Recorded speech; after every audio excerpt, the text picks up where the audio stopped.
68 years of non-stop hiccups.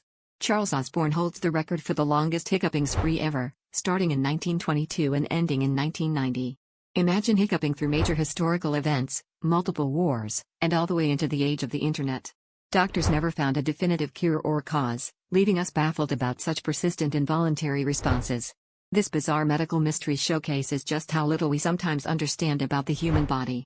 How could someone endure such a relentless condition for so long, and what does it reveal about our nervous system's quirks?